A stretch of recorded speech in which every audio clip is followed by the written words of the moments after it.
Hi friends, welcome to Shri Harbabe vlogs. అందరూ ఎలా ఉన్నారు? నేనైతే చాలా చాలా బాగున్నానండి. ఈరోజు మన రెసిపీ వచ్చేసి గుత్తొంకాయ అండి. ఫస్ట్ ఒక పెద్ద ఆనియన్ తీసుకొని కట్ చేసుకొని ఆయిల్లో వేయించుకొని పక్కన పెట్టుకోవాలండి.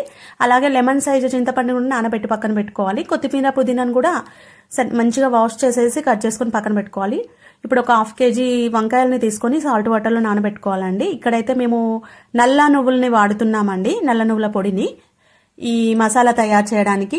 ఈ వేయించుకున్న ఆనియన్, 2 టేబుల్ స్పూన్ల ఈ నల్ల నువ్వుల పొడి, 2 టేబుల్ స్పూన్ల కొబ్బరి పొడి, ఈ నానబెట్టుకున్న చింతపండు, 2 టేబుల్ స్పూన్ల కారం పొడి, ధనియాల పొడి, ఇవన్నీ కలిపి మిక్సీ పట్టుకోవాలండి. మనము మిక్సీ పట్టుకున్నాక వంకాయలని ఇలా 6 ఘాట్లు వచ్చేటట్టు కట్ చేసి పెట్టుకోవాలి మధ్యలోకి. దాంట్లో ఈ మసాలా మిశ్రమాన్ని దూడ్చేసుకోవాలండి, దూడ్చి పక్కన పెట్టుకోవాలి. వంకాయలు కట్ చేసినాక ఎక్కువసేపు ఉంచకూడదండి, వెంటనే మసాలా పెట్టేసుకోవాలి, లేదంటే చేదెక్కిపోతాయి అనమాట. తర్వాత కుక్కర్ స్టవ్ పైన పెట్టేసుకొని 3 టేబుల్ స్పూన్స్ ఆయిల్ వేసేసుకొని ఆవాలు జీలకర్ర వేసుకోవాలండి. అవి వేగాక ఆనియన్ వేసుకోవాలి.